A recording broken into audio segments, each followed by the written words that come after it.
아이고, 감사합니다. 안산 제일교회를 심호하시다가 은퇴하신 원로 목사님이신 고훈 목사님이라는 분이 계시는데요. 그 고훈 목사님의 글 중에 이런 글이 있습니다. 많은 글이 있는데요. 어머니, 키 작은 이유를 이제야 알겠습니다. 머리로 모든 짐 이고 다니셨기에 몸 야윈 이유를 이제야 알겠습니다. 먹을 만한 것은 자식에게 다 주고 입맛 없다 하시며 허리띠 졸라 매셨기에 병드신 이유를 이제야 알겠습니다. 우리가 아플 때 주님, 이 아픈 것은 다 내게 주고 내 건강 아이에게 주십시오.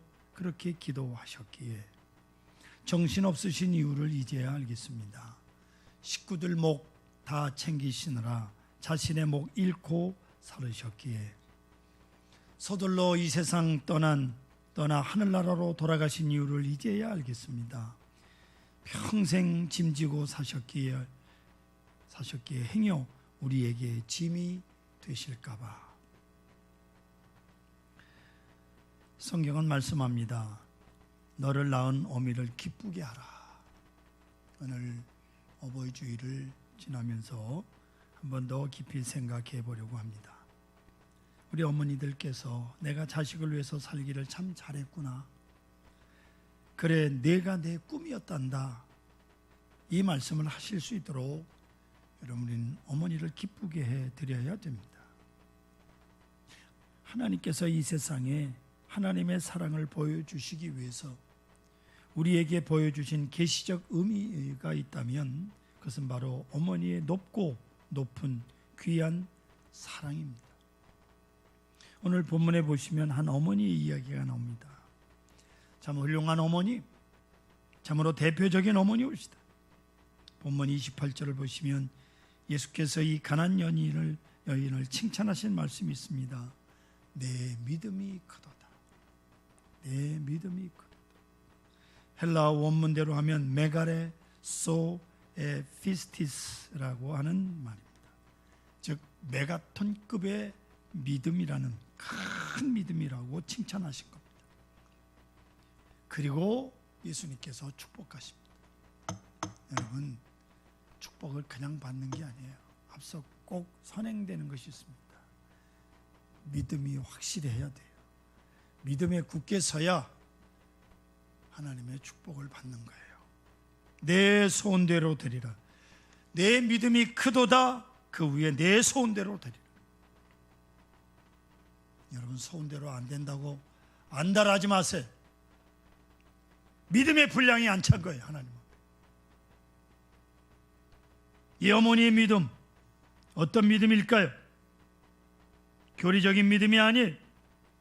장로교의 믿음도, 감리교의 믿음도, 성결교의 믿음도, 순복음의 믿음도 아닙니다.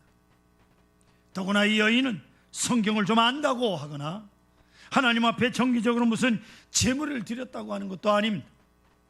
도덕적으로 깨끗하다는 것도 아닙니다. 아주 단순한 원초적인 어머니의 사랑, 그것뿐입니다. 이 여인 딸은 딸아이 때문에 예수님께 나왔습니다. 이 딸 아이를 위해서라면 무슨 짓이든 못하겠는가, 그런 각오로, 그런 어머니였습니다. 아주 훌륭한, 가장 인간적이고 가장 고상한 믿음입니다. 이 여인은 그만큼 딸을 사랑했습니다. 성도 여러분, 이 딸이 어떤 딸입니까? 귀신 들린 딸이요, 말도 못 알아듣는 딸이요, 벌거벗고 뛰어다니는 딸이요, 모든 동네 사람들이 비웃습니다. 저것도 사람이냐, 뭐 여자냐, 얼마나 심하게 비웃습니까? 하지만 이 어머니 그렇지 않습니다. 어머니에게는 소중한 딸이에요. 아무리 동네 사람들이 뭐라고 비웃어도 어머니에게는 너무나도 소중한 딸이에요. 여러분, 이게 엄청난 신학적 의미가 있음을 알아야 됩니다. 아무 쓸모없고 모든 사람이 비웃어도 상관이 없습니다. 이 어머니에게는 이 자식을 사랑합니다. 건강한 자식을 사랑하는 게 아니에요. 이 사랑은 절대적인 겁니다. 마찬가지예요. 세상이 아무리 우리를 비웃어도 우리는 하나님의 자녀예요. 할렐루야. 예? 하나님의 사랑 속에 있는 자들이 올시다. 하나님의 사랑 절대적인 거예요. 그 사랑 때문에 오늘 저와 여러분들은 하나님의 자녀가 된 거예요. 세상 사람들이 모두 다 우습게 보지만은 이 어머니에게는 가장 소중한 딸이에요. 그리고 그 딸의 내면 세계를 사랑합니다. 그저 귀신이 들려서 그런 병이 들어서 그렇지 그 속에 하나님의 형상이 있고 깨끗한 마음이 있는 딸이 올시다.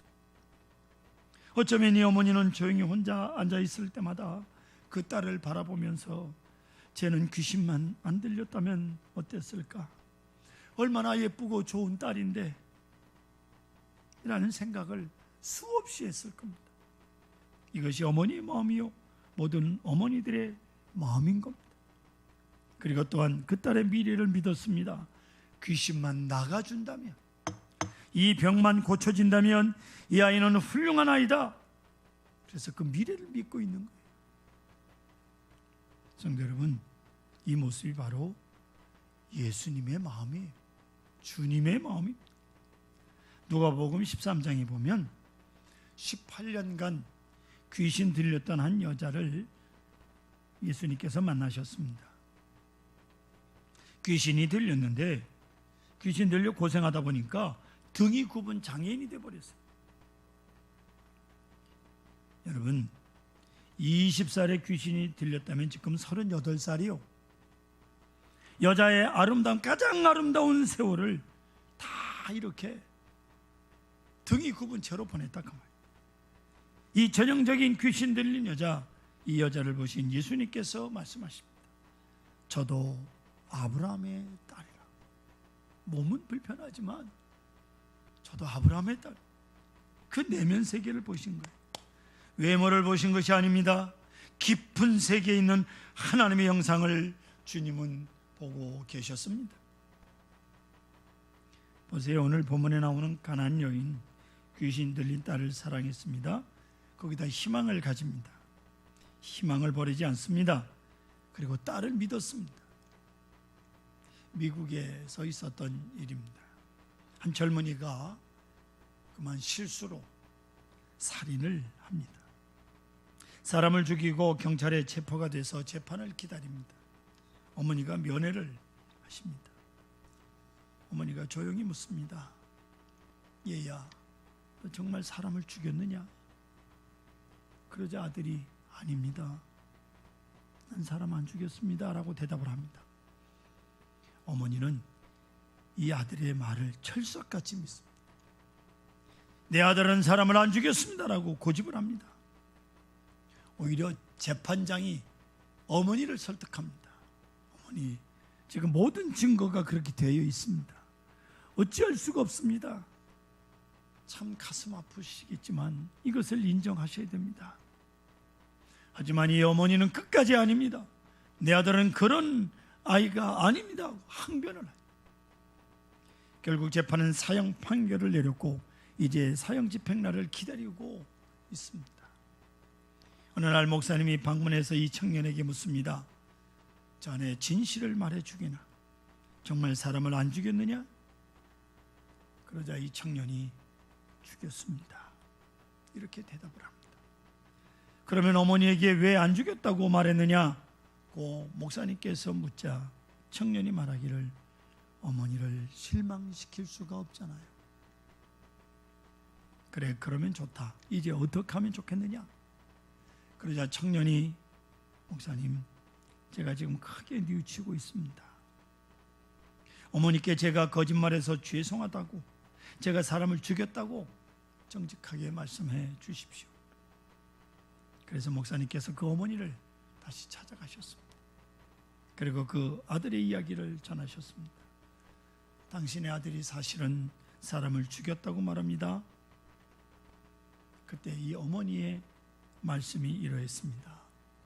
나도 그런 줄 알았습니다. 그러나 아들에게 말해주세요. 이 어미는 아들을 사랑한다.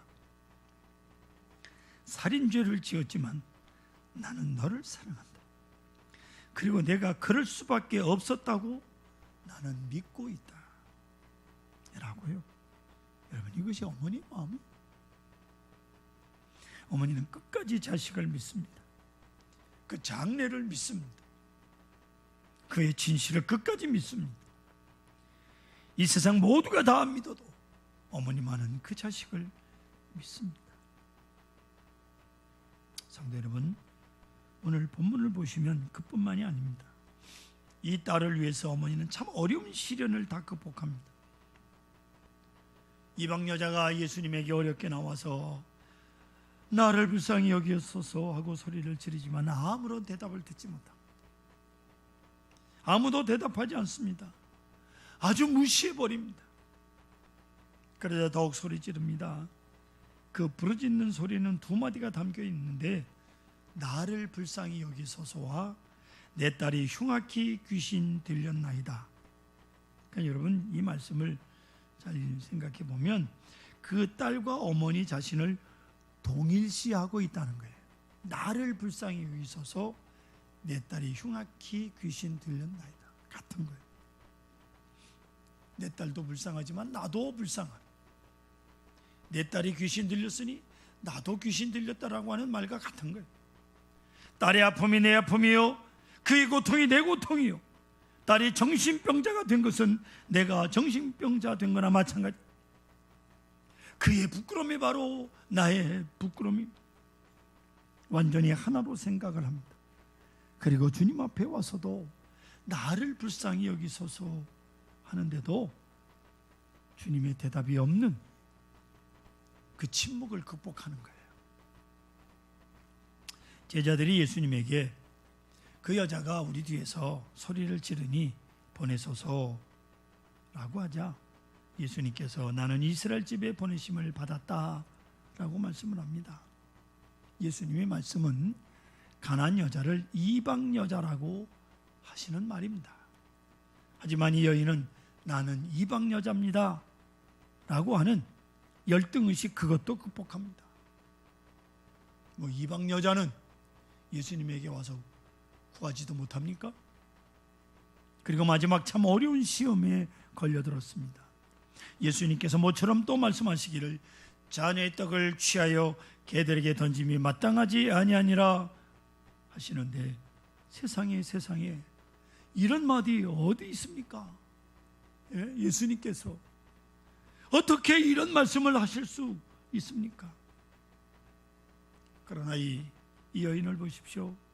너는 개 같은 여자다 라고 하는 모욕을 받고도 노여워하지 않습니다. 왜요? 딸을 위해서 오지. 딸을 위해서 여기 온 겁니다. 만일 자기 자신의 병을 위해서라면 나를 고쳐주세요 하다가 저렇듯 개 취급을 받았다면 아마도 까짓것 내가 개 취급을 받느니 차라리 죽어버리는 게 낫지 하고 버럭 화를 내고 가버릴 수도 있어. 그러나 병든 자식의 어머니는 그렇지 않습니다. 어머니가 자식을 위할 때 그렇지 않습니다. 모든 굴욕을 참습니다. 개면 어떻고 고양이면 어떠냐, 그 말입니다. 그래야 이 여인은 참으로 귀한 말을 합니다. 개들도, 여러분, 개들도, 여인이 그렇게 말합니다. 개됨을 인정하는 거예요. 이스라엘 사람들이 이방 사람들, 특히 가나안 사람들을 부도덕한 개라고 그렇게 불렀어요. 그렇게 인정을 했어요. 개라고 하는 말, 이방 여자, 가나안 여자 아주 익숙한 말이요. 충분히 받아들일 수 있는 거예요. 하지만 이 여인은, 그는 말합니다. 개들도 주인의 상에서 떨어지는 부스러기를 먹나이다. 주님, 부스러기 은혜라도 주셔야 하지 않겠습니까? 이스라엘 백성들 다 주고 남은 연민의 한 조각, 부스러기 같은 그 은혜라도 주시면 내 딸이 낫겠습니다 라고 하는 믿음이요. 이때 예수님 마음이 뜨거워집니다. 막 속에서 불이 일어납니다. 이 여인의 신앙 고백과 그 마음씨에 감동을 하십니다. 이 여인 자녀에 대한 기가 막힌 사랑에 예수님이 감동을 하십니다. 그리고 마침내 예수님께서 내 믿음이 크도다 라고 칭찬하신 거예요. 굉장한 믿음이요, 메가톤급이다 그 말이에요. 그렇게 칭찬하시고 내 소원대로 되리라고 말씀하십니다. 멋집니다. 멋져요. 이 같은 모성에 이 사랑이 기적을 낳은 거예요. 할렐루야. 믿음이 먼저라고요. 뭘 달라고만 그렇게 기도를 해요. 내 믿음부터 점검을 해 보셔야죠. 내 믿음이 공산주의 총칼 앞에서도 예수를 부인하지 않을 만큼 담대하십니까? 성도 여러분, 이 같은 사랑을 깨닫고 보면 그 누가 사람이 안 되겠습니까? 변화가 안 생기겠습니까? 예? 그런데 이 어머니의 사랑을 모르기 때문에 문제가 생기는 거예요. 자녀들이 왜 신앙생활을 안 하느냐고요. 어머님의 믿음이 현찮으니까 그런 거죠. 어찌 생각하면 사실 모든 어머니의 깊은 마음속에 이 같은 믿음이 있는데 그 믿음을 나타내셔야죠. 인간은 이 어머니의 깊은 사랑을 받고 살고 이 어머니의 사랑을 깨닫고 살고 감사하며 사는 거예요. 생명 걸고 믿음을 지키세요. 6.25 전쟁 때 많은 한국 군인들이 전사를 했는데 죽으면서 한결같이 어머니라고 부르짖으며 죽었다고 합니다. 예? 전쟁터에서 죽어가며 마지막 부른 이름이 어머니요. 어떤 분이 어렸을 때 팔순의 할아버지와 손을 잡고 어디를 가는데 그 할아버지가 돌불에 걸려서 넘어질 뻔했답니다. 그 순간 할아버지가 무심곁에 아이고 어머니 그러셨대요. 손자 되는 사람이 할아버지는 지금 연세가 얼마인데 어머니를 찾고 계시냐고 그랬더니 팔순 할아버지께서 야 이놈아 어머니는 영원한 어머니다 그러시더랍니다. 나이가 들수록 어머니는 더 어머니요. 90세가 넘으신 한경직 목사님께서 생전에 계실 때 후배 목사님께서 인사를 드리러 가셨는데 야 아무개 목사야 아주 이상한 일이 하나 있구먼. 이북분이시니까 내가 평생 영어 성경을 봤는데 한국말 성경보다 영어 성경을 더 많이 봤는데 영어가 싹 없어졌다. 단어 하나가 기억이 안 나더랍니다. 그렇게 말씀을 하시. 그런데 그저 어렸을 때 어머니하고 옛날에 주고받았던 말, 그 말이 다 생각이 나더랍니다.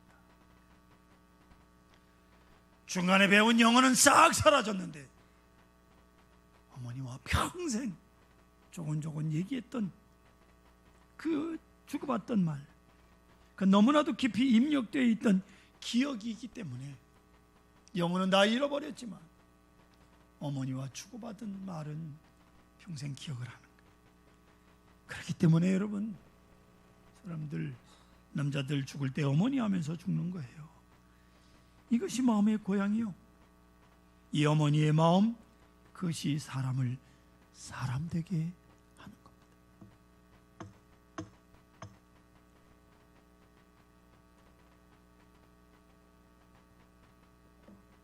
제가 대학 진학을 실패하고 재수할 때 새벽 4시에 일어나 라면과 사과 1개를 준비해 주신 어머니의 아침을 먹고 4km 길을 걸어서 읍내 기차역까지 가면 오전 5시 30분에 청량리 가는 기차에 몸을 싣고 입시학원을 다녔습니다. 청량리에 도착하면 7시 반이에요. 지금은요 50분 만에 오는 기차가 그전엔 2시간씩 다녔어요. 어떤 언덕길은요 걸어가면서 산딸기를 따먹으면서 가도 같이 가요. 그런 기차를 타고 다녔습니다. 그럼 7시 반에 도착을 하면 학원은 문을 열질 않아가지고 뭐 어디 처마 밑에 가서 죽치고 앉았다가 시간 되면 그리고 학원을 갔습니다. 그리고 제가 어렸을 때 걸음마를 겨우 하던 시절이었다고 합니다. 밖에서 뭘 주워 가지고 와서 손에 들고는 어머니 보는 앞에서 순간 입에 넣었는데 먹지 말라고 하시는 어머니의 외마디 야단 소리에도 불구하고 입에 넣는 순간 입에서 붉은 피가 콸콸 쏟아져 내리더랍니다. 병원이 없는 시골에 꽤 멀리 있는 미군 부대로 업고 뛰어서 살려내셨다고 해요. 그리고는 잠결에 깨워서 일어나 보면 누님과 남동생이 자고 있는데 저만 깨워서 어머니께서 계란 하나, 밤알 몇 알을 까주시면서 먹으라고. 먹고는 또 잠들었던 기억이 종종 있었습니다. 깨있을 때는 저만 깨있으니까 나만 준 줄로 그렇게 믿고 있습니다. 동생도 줬는지 누님도 줬는지 모릅니다. 지금까지 물어보지도 않았습니다. 제가 신학교 다닐 때 어머니에게 예수 믿으셔야 된다라고 말씀을 드립니다. 교회 다니셔야 된다고 말하면 어머니께서는 너나 잘 믿어라 라고 하시던 어머니. 그리고 아버지 죽거들랑 경기도 포천에 있는 산소 다 파버리고 팔아먹어라. 그 산 팔아먹으래. 그리고 저를 절에다 올려놓으시고 열심히 빌어서 키우셨는데 제가 교회 다닌다고 슬그머니 절에 가셔서 제 이름을 파오셨답니다. 한 집에서 두 신을 섬기면 안 된대요.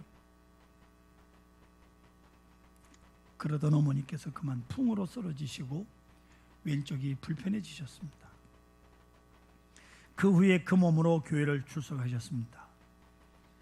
본인은 똑바로 걷는다고 걸으시는데 제가 뒤에서 보면 피척피척 옆으로 가고 계십니다. 토요일이 되면 한겨울을 빼시고는 목욕하시고 이마를 머리를 찬빗으로 빚으신 후에 머리에 쪽을 찌신 후에 은으로 된 은비녀를 꽂고 불편하신 몸으로 교회를 출석하셨습니다. 올해는 마침 어머니 기일이 내일 모레 12일이 기일입니다. 모든 어머니들의 거룩한 희생이 이 땅에 존재하는 한 그 자녀들은 바른 길을 갈 것입니다.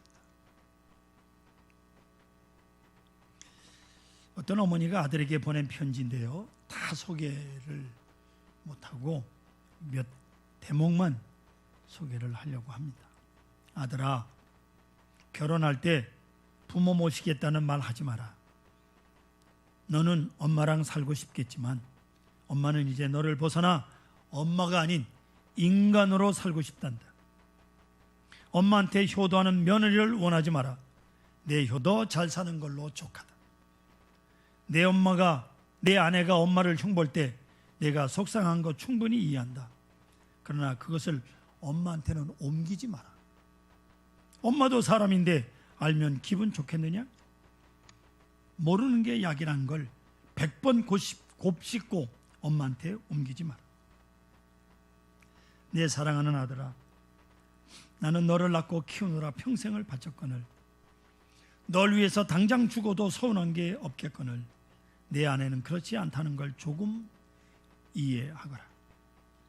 혹시 어미가 가난하고 약해지거든 조금은 보태 주거라. 널 위해 평생을 바친 엄마가 아니냐?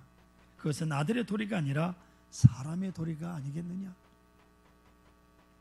독거노인을 위해서 봉사하는 사람도 있는데 어미가 가난하고 약해지는데 자식인 내가 돌보지 않는다면 어미는 얼마나 서럽겠느냐?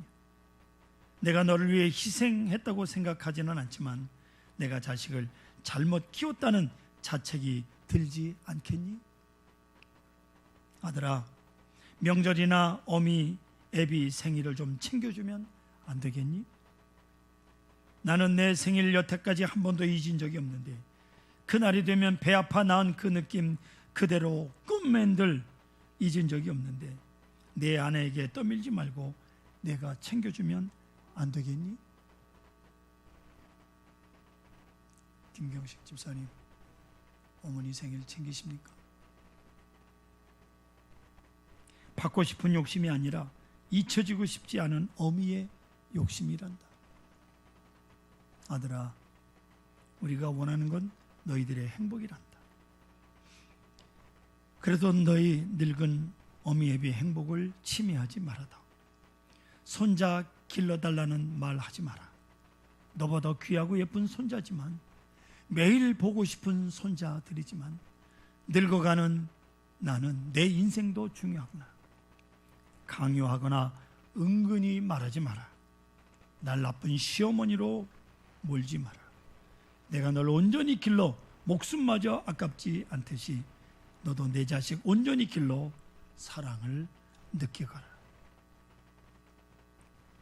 더 많은 내용이 있는데 여기까지만 하겠습니다. 사랑하는 성도 여러분, 어머니의 간절한 기도, 그것을 마음에 새기면서 살아야 합니다. 그리고 생각만 하지 마시고 오늘 예배 끝나면 당장 전화기 들고 전화 드리십시오. 전화만 하지 마시고 옷 한 벌이라도 사들고 부모님 찾아가십시오. 돌아가시기 전에 할 수 있으면 함께 여행을 다녀오십시오.